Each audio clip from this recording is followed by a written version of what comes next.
hijos, vamos a proseguir con nuestras clases. Hoy vamos a avanzar el tema eritemato o dermatosis eritemato-vesiculares. O sea, todas las patologías que conciernen a las vesículas, ¿no? Y las vesículas cuando aparecen no aparecen solas, siempre están en un fondo eritematoso, por eso que se llama dermatosis eritematoveziculosa. Daremos primero el concepto de vesícula. ¿Qué es la vesícula? Es una lesión circunscripta sobreelevada con contenido líquido. Y este líquido puede ser citrino, sanguinolento o purulento. La vesícula mide desde muy pequeñitas, menos de 1 milímetro, hasta 3 milímetros de diámetro. Los cuadros cuya lesión elemental es la vesícula se dividen en 3 grandes grupos. Otra cosa importante que debo decirles es que las vesículas nunca son solitas, siempre van en grupo, ¿no? Un grupo de vesículas que forman una lesión importante.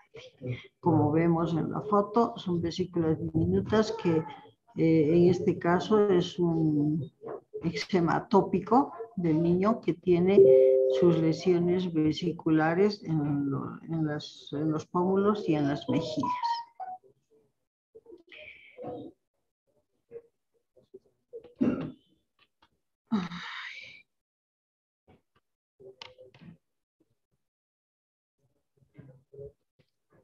Bueno, entonces,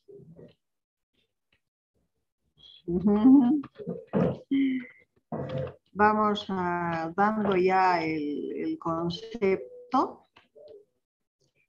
Vamos a decir que las patologías vesiculares se dividen en 3 grandes grupos, ¿ya? Son varias patologías, por eso se dividen en 3 grandes grupos. El grupo 1, sin etiología definida, con un común denominador, con mecanismo alérgico. Y aquí estarían integrados los eczemas, o sea, tienen un mecanismo alérgico. ¿Qué quiere decir eso? Que hay un choque antígeno-anticuerpo. Los choques antígeno y anticuerpo se pueden dar en los vasos, hemos dicho ya la anterior vez, en el epitelio de los vasos, tanto de arteriolas como de venas o de arterias y venas, o también puede darse solo en la piel. Otro grupo sería por excitante primario, cuando hay mucho roce, digamos, ¿no es cierto? De ropas duras, de zapatos, de collares, etc. Estos no sensibilizan, o sea, no tienen un componente alérgico, este tipo de vesículas. Y otras que son de origen virósico. Aquí, por ejemplo, están los herpes, el herpes zóster, el herpes zona, el herpes simple, etcétera, que vamos a ir avanzando poco a poco. Y aparte de todo esto, forman también vesículas las ectoparasitosis, por ejemplo, la sarcoptosis, su lesión elemental es la vesícula. Las pediculosis, producidas por los piojos. Las miasis y otras vesículas que pueden formar otros animales también, ¿no? Entonces vamos a empezar por los eczemas, por los que tienen el componente alérgico, como un denominador alérgico. El eczema, ¿qué es? Es una dermatopatía superficial, inflamatoria, epidermodermitis también se llama, pruriginosa, de mecanismo alérgico. Su lesión elemental es la vesícula con eritema. Y como la vesícula tiene contenido, entonces hay secreción, hay costras y también se forman escamas. Y por el rascado puede llegar a formarse una liquenificación, o sea, un líquido, ¿no? Es un polimorfismo, la evolución que tienen los eczemas. En los eczemas debe distinguirse primero un mecanismo reaccional en los eczemas que deriva del choque anticuerpo, como habíamos dicho, en la piel, en la epidermis, en el cuerpo mucoso, en la 4ª capa. Primero está la capa basal, luego está la espinosa, la granulosa y de recién está el cuerpo mucoso de Malpighi, ¿no? Ahí es el choque antígeno-anticuerpo de la piel, no es en los vasos. En la epidermis del cuerpo mucoso. Ese sería el mecanismo que tiene nuestra piel. Ahora B, los excitantes, o sea, los que producen el eczema. Por vía de introducción pueden ser varias clases de excitantes hay, ¿no? Un montón de excitantes. Por ejemplo, están los contactantes, los que tienen contacto, ¿no? Por roce. Los ingestantes o inyectantes. Los ingestantes, cuando comemos algo, bebemos algo y tienen alergia, entonces se puede producir el eczema. Los inyectantes, cuando se ponen inyecciones por fármacos, digamos, ¿no es cierto? Los endoalérgenos serían aquellos que dan esta reacción alérgica para que se produzca el eczema dentro del organismo. Son originados, aquí dice, dentro del organismo. Por ejemplo, los metabólicos, los parásitos, los hongos, las bacterias también, ¿no? Y los exoalergénicos son los que dan este proceso de alergia o eczema desde afuera del organismo. Estos pueden ser químicos, por medicamentos, sulfas, antibióticos, etcétera, físicos, el sol, la radiación, la calor, algunos ácidos, etcétera. Y los psíquicos,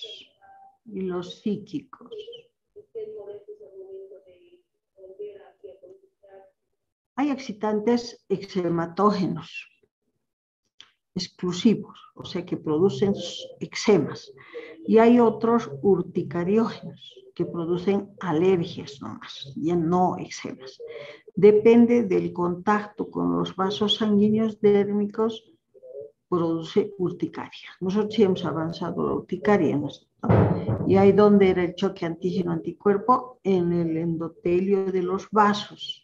En cambio, el eczema es en la piel, en el cuerpo mucoso.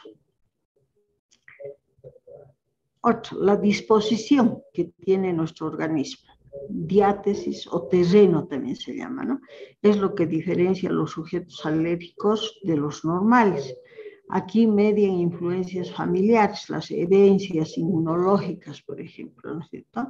Participan como coadyuvantes locales los traumas, la irritación por rascado, alcalinidad del pH cutáneo y generales. En los generales estarían los trastornos digestivos, los metabólicos, los endocrinos y la inestabilidad psíquica. Ahora veremos la clasificación de los eczemas. ¿En qué se clasifican los eczemas? Unos, los más importantes y los que dan mayor cantidad de eczemas, son los eczemas por contacto, en donde el excitante, o sea, el que produce el eczema predomina. Por algo es por contacto, ¿no es cierto? Y la disposición que tiene el paciente no juega mucho su papel, ¿no? Tiene poco papel. Luego están, bueno, entre estos eczemas por contacto están los eczemas microbianos y micóticos.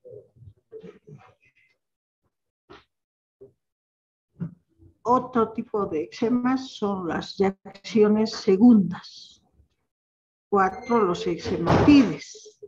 Y por último, eczema atópico. Esa es la clasificación de los eczemas. O sea, repasando diríamos el eczema de contacto, que es el más importante. Luego están los eczemas microbianos micóticos, las reacciones segundas, los eczematides, en el que disminuye la exposición y aumenta la disposición, ¿no? Y el eczema atópico, el último.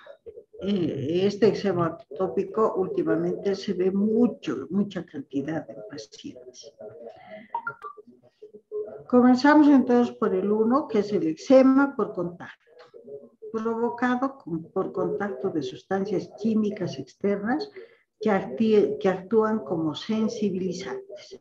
El excitante predomina, o sea, todo depende del contacto, ¿no es cierto?, del excitante y la sensibilidad que existe también. Los excitantes son muy numerosos. Los sensibilizantes más comunes son el cromo, el níquel, el caucho, las resinas, los jabones. Los jabones, por ejemplo, limpian el manto sebáceo natural de la piel, pudiendo producir un eczema de contacto, ¿no? De acuerdo al tipo de piel que tenemos también. Si nuestra piel es un poquito gruesa, entonces tiene mayor cantidad de grasitud, entonces los jabones no reproducen nada, pero si la piel es seca, delgada, entonces ahí sí se pueden producir eczemas con jabones fuertes. Las lesiones se encuentran en cualquier parte del cuerpo, o sea, ¿qué quiere decir? Que el eczema puede estar en cualquier parte, ¿no? Pero más en las zonas de exposición y en zonas de roce, por ejemplo, en la cara, el cuello, las axilas, donde toma contacto por antecedentes con el alergeno. Los desodorantes, por ejemplo, producen en algunos casos eczemas. Y cuando la piel se debilita, formando los eczemas, digamos, entonces aparecen los hongos. Si se elimina el contactante, el eczema se cura, porque es el que está produciendo, ¿cierto? Entonces, haciendo una buena anamnesis, determinamos qué le está produciendo el eczema y tenemos que retirarlo para que el eczema se cure. El diagnóstico clínico que se hace por antecedentes de uso del probable alergeno. Entonces, tenemos que indagar bien para llegar a deducir cuál ha sido el contacto con el contactante y llegar a un buen diagnóstico clínico y hacerle el tratamiento, ¿no?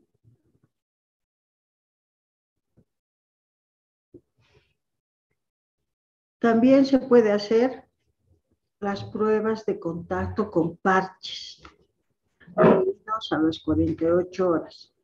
Son de mucha ayuda para detectar a qué ha sido la alergia con eczema. Un ejemplo muy típico es la dermatitis de la zona del pañal, que creo que ningún niño se ha salvado de esto. Todos presentan en alguna oportunidad la dermatitis de la zona del pañal.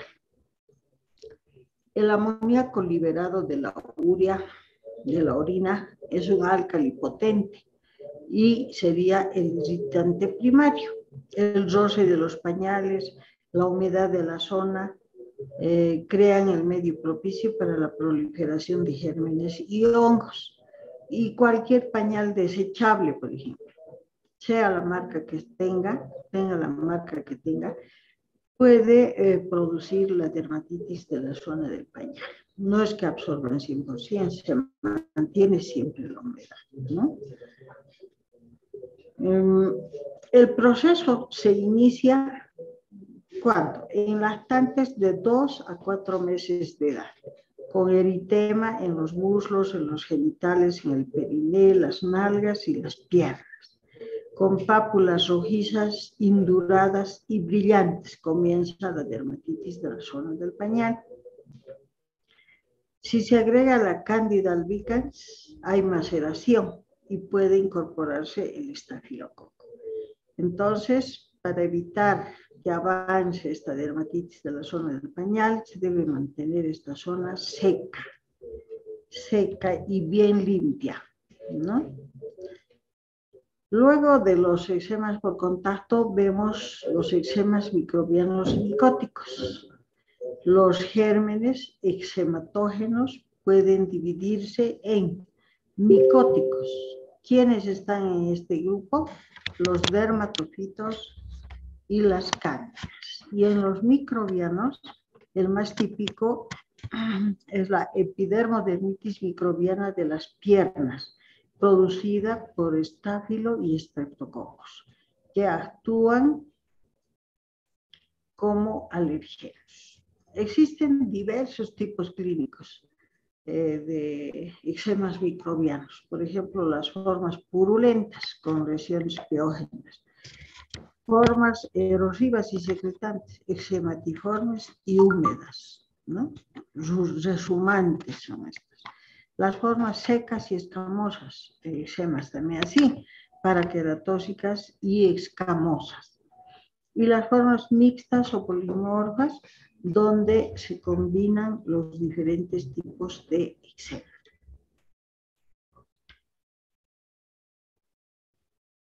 Otro tipo de eczema son las reacciones segundas. Estas se refieren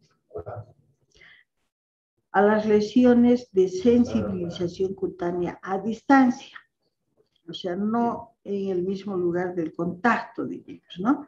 Sino a distancia. Hay focos extracutáneos, como focos sépticos crónicos, las parasitosis. Focos sépticos, dice, por ejemplo, una infección de las amígdalas,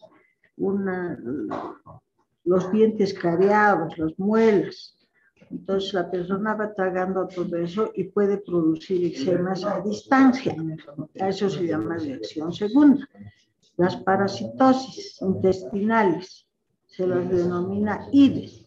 Presentan lesiones vesiculares eritematoescamosas y liquenificación circunscripta. ¿Por qué la liquenificación? Por el rascado más que nada. La deshidrosis con vesículas profundas, pruriginosas en la cara, laterales de los dedos de las manos y de las ingles. Eso es por extremada sequedad de la piel. Entonces las vesículas no están aflorando afuera, sino están adentro, a veces ni se las ve. Por eso se dice que el eczema deshidrótico, por ejemplo, es un eczema sin vesículas, pero tiene vesículas muy profundas y son muy pruriginosas y también tiene escamas. Otro tipo de reacción segunda sería el eczema nubular crónico, en placas redondeadas como en la foto, más en muñecas y dorso de manos. Aquí este es el eczema nubular. Nubular, que quiere decir de numismático, en forma de monedas. Entonces, este puede producirse por parasitosis, por infecciones internas, etc. Y este otro también, estas son eczematides, los eczematides. Este sí o sí es producido por parasitosis intestinales. En estos eczematides, o pitiriasis alba también se llama, ¿no? Su sinónimo, eczematide, pitiriasis alba, micosis también se puede llamar, porque inmediatamente aparece este eczema, se mete el hongo es bien oportunista, ¿no? Y está en todas partes, basta que baje la adherencia de la piel, o la piel se debilita y ya se instala ahí. Esos son los eczematides. Y por último, en la clasificación estaría el eczema atópico. Y yo les he dicho que ha aumentado mucho este eczema atópico en consulta. Quizás cada vez las personas tenemos menos defensas, es por eso que se produce esto. El eczema atópico, más en la disposición, o sea, en el terreno, en la composición inmunológica de nuestro organismo. En eso, ¿no? Más importa eso que el contrastante, teniendo al excitante como al excitante o contrastante un valor secundario. Encuadra en la atopía. ¿Qué es la atopía entonces? Es el eczema atópico. Y tiene manifestaciones cardinales. ¿Cuáles son? alta tendencia familiar y hereditaria. Aquí tiene importancia, como hemos dicho, la disposición, la herencia de piel. Aparición precoz o intensa en un niño de necesitas ya puede presentarse este eczema atópico. Las manifestaciones extracutáneas pueden existir también cuando hay un eczema atópico. Hay que averiguar del asma, rinitis vasomotora, trastornos gastrointestinales en niños, cataratas, la alergia tipo 1. ¿Cuál es la alergia tipo 1? Aquella que se presenta inmediatamente entre en contacto el paciente, ¿no? ¿Cómo se agrupan estos eczemas atópicos?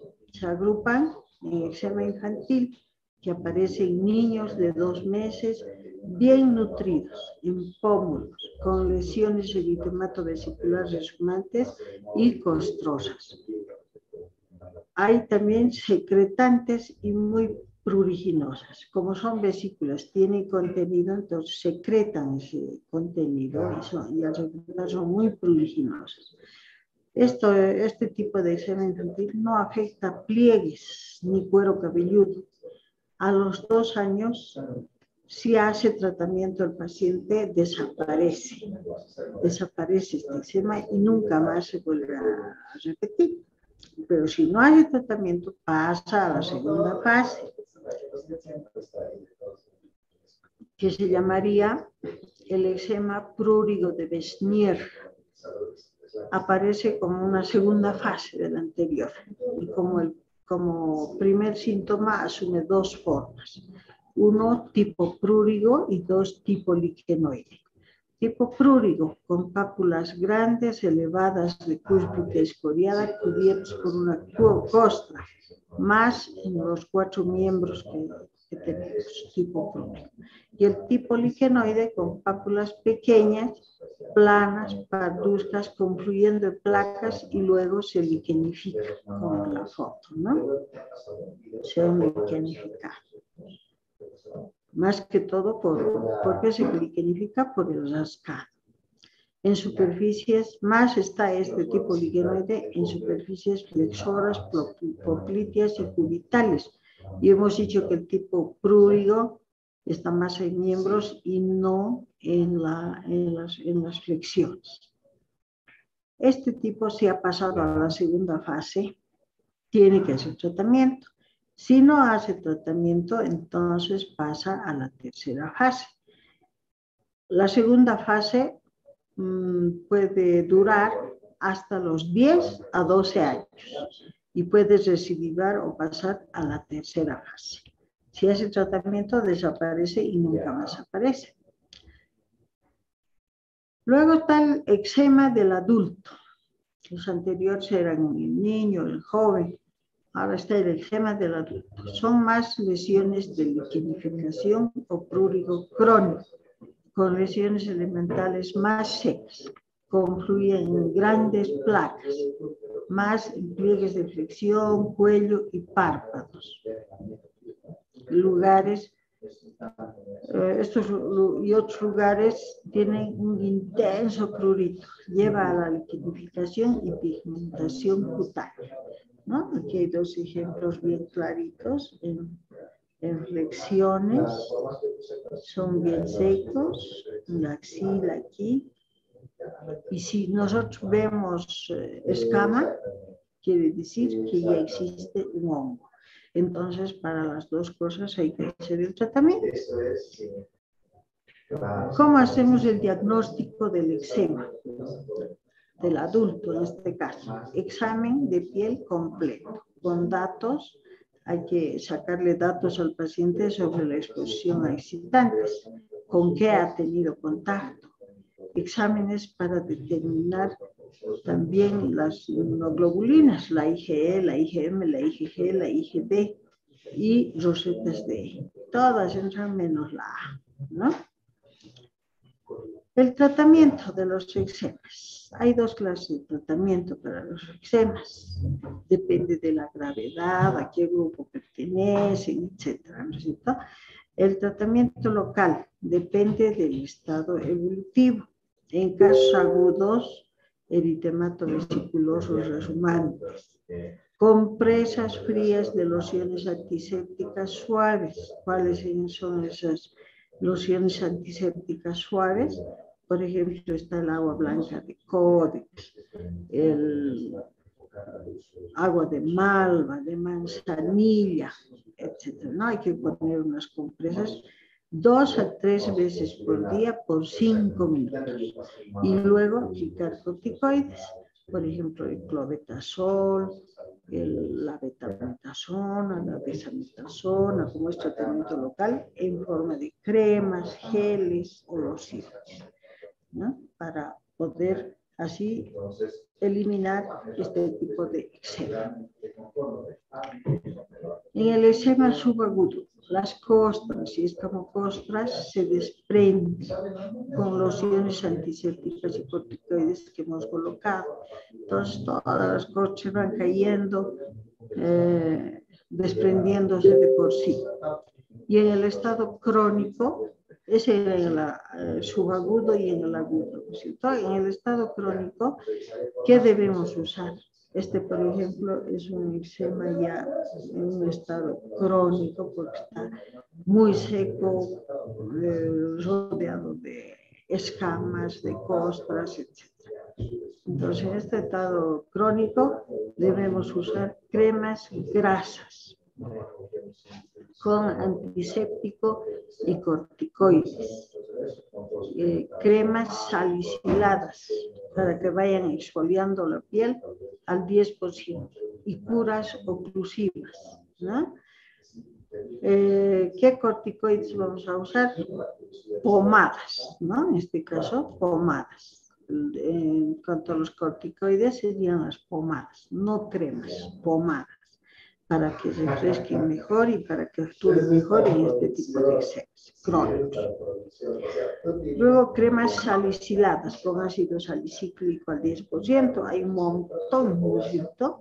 El salicor, la vaselina salicilada, etcétera, para que vaya exfoliando las escamas y a la vez humedeciendo el eczema. Y las curas oclusivas. ¿A qué se refieren las curas oclusivas? A bloquear el eczema con tela adhesiva, por ejemplo, ¿no? Se pega sin gasa, ni algodón, ni curita, nada, directamente, y se deja unos 3 días. Entonces la mejora ya es un 80%. Se saca, se vuelve a lavar y se vuelve a hacer la cura oclusiva hasta que desaparezca el eczema. Eso en cuanto al tratamiento local. Y existe también el tratamiento general. General quiere decir que tiene que ingresar el tratamiento al organismo, ¿cierto? Aquí están los corticoides. Esto se realiza cuando no da mucho efecto el tratamiento local. Claro que el tratamiento local se hace a la par que el tratamiento general para que la desaparición de estos eczemas sea más rápida. Los corticoides, que son de gran utilidad, se usarán cuando sean indispensables nada más, cuando está muy grave la cosa. Los antibióticos y antihistamínicos para el prurito. Eso por vía oral. A veces tranquilizantes inclusive, porque el paciente a veces no puede dormir de tanto escozor y se lesiona más y más la piel. También es importante una dieta desprovista de alergenos, una dieta fresca, de más verdura, más fruta, no tanto fritos, porque el aceite también puede producir eczema. Y psicoterapia de apoyo. Imagínense tener esa lesión durante meses y meses. Entonces, yo creo que también es importante la psicoterapia de apoyo. En cuanto a los corticoides, ¿cuáles vamos a usar para el eczema? Se podrán utilizar la hidrocortisona en bolos. Luego está la betametasona por vía endovenosa, la dexametasona por vía endovenosa de 4 miligramos. Cuando el proceso se trata de una alergia, la dexametasona siempre hay que darla de 4 miligramos, no de 8. Puede haber la acción rebote cuando es alérgico. En cambio, la dexametasona para 8 miligramos se podrá utilizar en otras patologías, por ejemplo, como antiinflamatorio, ¿no? Entonces, de corticoides, esos tres, la hidrocortisona, la betametasona, la dexametasona, se deben aplicar a horario, digamos cada 8 horas o cada 12 horas, de acuerdo a la gravedad del eczema que tengamos, ¿no? Los antibióticos, como son antibióticos, también pueden propender a crear alergias. Y si hay un eczema alérgico por ahí, entonces puede empeorar. La penicilina, por ejemplo, es uno de los antibióticos más alérgicos. Por lo tanto, hay que evitar nomás dar penicilinas, ¿ya?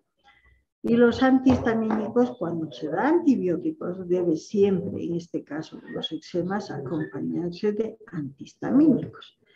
¿Cuáles? La loratadina, la cetiricina. La cetiricina es un antihistamínico muy bueno para personas de la tercera edad. ¿Por qué? Porque la loratadina, el Loragex y todas esas otras producen un poquito de hipertensión. Y las personas mayores de 60 años, de 70, siempre, al menos en Potosí, son hipertensos. Y en el mundo, diríamos, ¿no? Si no hay viejito que creo que no esté tomando enalapril, muy pocos se salvan. O loratadina. Entonces, estos antibióticos siempre deben ir, en este caso de eczema, para hacer el tratamiento de eczemas, estamos diciendo, ¿no? Con antihistamínicos para el prurito. A veces se ponen tan nerviosos los pacientes, un tranquilizante nunca está de más. Con estos tranquilizantes van a poder dormir tranquilos, sin que les pique nada. Y las dietas también son importantes porque la comida chatarra, por ejemplo, es tóxica. Nos intoxicamos y en personas predispuestas a los eczemas les hacen aparecer mal. Y ni siquiera saben por qué les ha aparecido ese eczema. Entonces, dietas frescas, sin alergenos, no guardadas, etc. A ver, en comidas y demás alérgicas, ¿cuáles están? Los huevos, los chocolates, el plátano, el tomate crudo, los duraznos, sin hervir, son alergénicos, ¿no? Entonces, época de duraznos, el eczema alérgico les puede aparecer a pacientes predispuestos, no a todos, ¿no? Y por último, la psicoterapia de apoyo es también muy importante porque para que el paciente esté más tranquilo, asuma que tiene que hacer un buen tratamiento y el paciente, si es crónico el eczema, tiene que aprender a vivir sin eczema. Pero hemos dicho la causa, eliminar la causa y el eczema se cura. Entonces tenemos que buscar eso de qué le produce ese tipo de eczema al paciente, ¿no? Entonces, hemos dicho que estas dermatosis eritematovesiculosas se dividen en tres grupos. Hemos avanzado ahora a los eczemas. Hay otros eczemas que también tienen vesículas así acumuladas y son pruriginosas igualitas por excitante primario. Aquí están los roces. Estos no sensibilizan. O sea, en estos no se produce choque antígeno-anticuerpo, sino más bien el desprendimiento dermo-epidermo y aparición de huequitos entre estas dos capas, haciendo que sobresalgan las vesículas en napa, en grupo. Y eso produce igual prurito, rascado, costras, un polimorfismo que hemos nombrado con los anteriores, anteriores vesículas de los eczemas, ¿no? Entonces, estos no sensibilizan, no crean memoria como en los eczemas. Hasta aquí vamos a avanzar hoy para no dejar a medias, porque es largo. Ustedes tienen clases creo a las 4. Son 4 menos 10.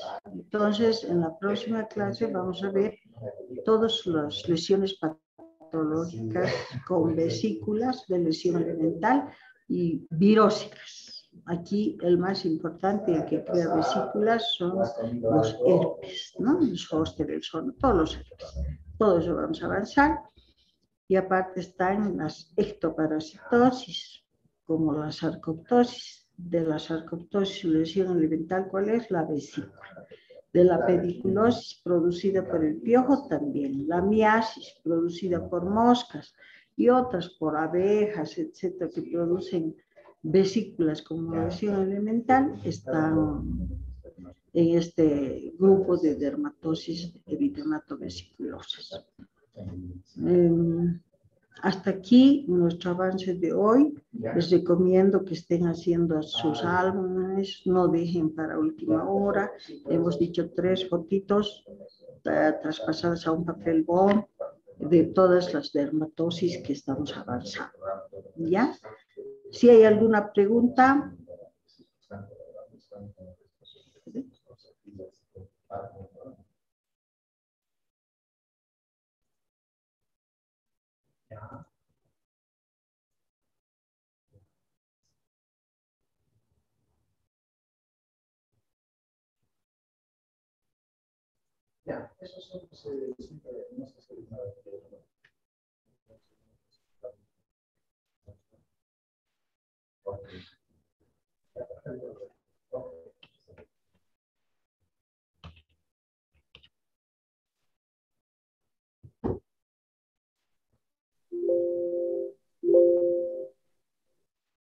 ¿Pueden preguntar?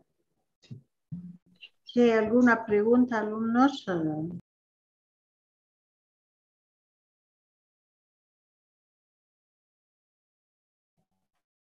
Doctora, sí he entendido.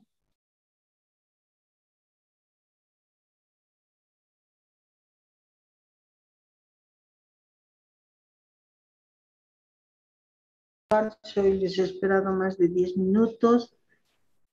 Y hasta luego. Hasta luego, doctora. Cuídese. Hasta luego, doctora. Cuídense.